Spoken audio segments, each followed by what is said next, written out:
Yeah, Manor Solomon, one of the stars of the show for Leeds in that 4-0 win tonight, receiving the adulation of the Elland Road crowd. One by one, every member of the squad coming out for their moment in front of the fans.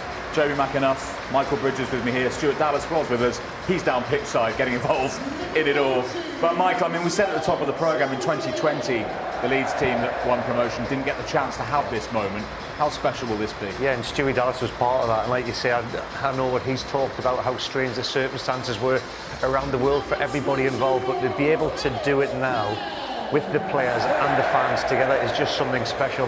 And like you said, Daniel Farker and his team deserve all the credit to come up with this team after last season missing out so closely against Southampton at the Wembley final, to go and back it up and go one better and have a good crack. And this man here, I mean, tonight, when you're losing somebody like an Archie Gray, to find somebody like tonight, and look what it means to the fans. He's been an absolute revelation and probably the find of the season. And he deserves all the credit he gets. He's in the AFL team of the season. What a player, another great performance. But this scene's here at Elland Road, this is what the fans have been craving. And the players have embraced the whole situation. Elland Road, this season, Jules, has been an absolute fortress. And Daniel Farker has alluded to it so many times. He said, it feels like my front room, my living room, my lounge. I feel at home here. And I just hope his journey continues with this team. Yeah, lost just once at home in the league all season, and that was back in November to Burnley. Joby, and almost a win in the performance tonight that almost epitomised their season, really. Goals, entertainment. They're on to 92 goals, more than any other team in the top four divisions, and they're most in a season for the best part of the century. Yeah, it's ridiculous from an attacking perspective, but you can't count out the defensive side as well. And I know Burnley, rightly so, have had many plaudits for that, but they've been so good at that other end of the pitch as well. And it's just really brings it home, seeing all these players come out one by one, Jules. The strength of the squad this year. We know they had fantastic individuals, maybe a question mark right when they needed them at the end of last year, did one or two go missing, but everyone's played a part. We saw Joe Ruffwell come out earlier, Nonto when he's needed to be counted, of course Danny James, Ramazani tonight. I just think that depth and the strength that they've had this year has been a big part of why they've been able to do what they've done. By the way, I sold them short. It's 93 goals. I forgot about Ramazani's last one. 93 for the season. And what about, you mentioned the name of the manager there, Michael, Daniel Farker. We spoke earlier. There are these reports that the Leeds owners aren't necessarily convinced he's the right man to take them forward. What about the show of support we heard from the Leeds fans towards the end of the game? Yeah, that's the first time actually this season I've heard anything like that, with Daniel Farker getting his name sung by the fans. He acknowledged them, as you would do, and obviously everybody knows that he is the catalyst behind this team. I mean, the dynamics that we've seen tonight, I've seen a lot this season, but we've witnessed a team that are 4 positions below Leeds United that have been blown away by a team that are full of confidence. And that's off the back of a promotion party last week, by the way, where I think the lads are out for 2 or 3 days. They've had a few days off, and they've backed it up tonight with an incredible performance that I think just typifies what Daniel Farke's game plan is and how a lot of these players have embraced it and have taken their game to a new level. Firpo and Bogle, the fullbacks. I mean, the attacking prowess that they've shown this season and the amount of opportunities they've created for the players like Dan James, Piru, that have benefited in this season. And I like what Joby said before, the squad depth of this team. When teams in the Championship look at Leeds United's bench, they must be terrified because the squad depth has been magnificent, and this man has orchestrated the whole thing. And when you think of what could have happened from last season, he deserves all the plaudits.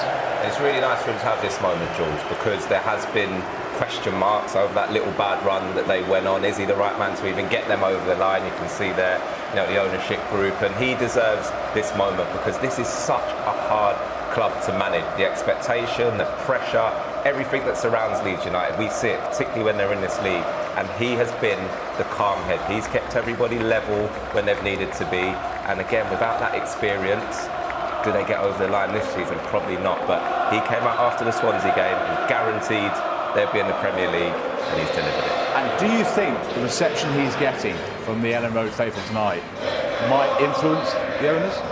If they've made their mind up already, then no. But if they haven't and they're still uncertain, if that performance surrounding what Leeds United have just done and the reception he's got, and like I was saying to you before, Jules, having to try and recapture a culture in the staff with somebody else to come in that could totally disrupt everything that has been created over the last few seasons under Daniel Farke. I would love to think that they see the bigger picture, but in football, just never go with it. There they all are, lined up behind that promoted 2025 ball as the fans still sing out the name of Leeds United. One more game to go, of course, when they could wrap up the title next weekend. I'll tell you what, I'm going to go quiet for a bit and just let you soak up some of the scenes here at Elland Road.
There we go, Daniel Farke getting absolutely soaked. The champagne is flowing here at Elland Road. It's in his face now as well. He can't see what he's doing. Absolutely drenched. And you know, you contrast the scenes now from 10 months ago in the playoff final. Disappointment when they lost that playoff final and missed out on promotion to the Premier League. How that end of the season wobbling, it cost them so dearly.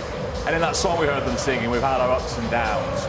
This is one big up, and what a contrast, Joby. Yeah, that's what makes tonight even sweeter for someone who lost a playoff final and then was able to go and get promotion. All that heartache, the hangover that can happen after a loss like that. Again, we've seen key players leave, and to be able to steady the ship, and get them back to where they were so quickly this season after that disappointment is a huge testament to him, and he's done it in great style as well. I think there's a few of the boys ready for another night out. Ramazani needs to go out more often, judging by his performance today. You said he's been out all week already. After his goal celebrations when he did the back somersault, I hope I see that tonight on the dance floor. That is just great scenes, and like you say, well deserved. All the hard work that has gone into the preparation behind the scenes for the players to go out and execute a game plan like they've done this season. Leeds deserve all the plaudits because the attacking sense of football that we've witnessed has been entertaining. You mentioned the defensive duties, and that is the togetherness that I'm on about. This team culture, what he's done, he's let everybody behind the scenes get involved with his team, and there's not a lot of clubs are allowed to do that, and that's why I always talk about the culture here, Jules, at this football club under the guidance of Daniel Farber. And the owners are seeing that for themselves over from San Francisco tonight to witness this moment. The party is underway here at Elland Road.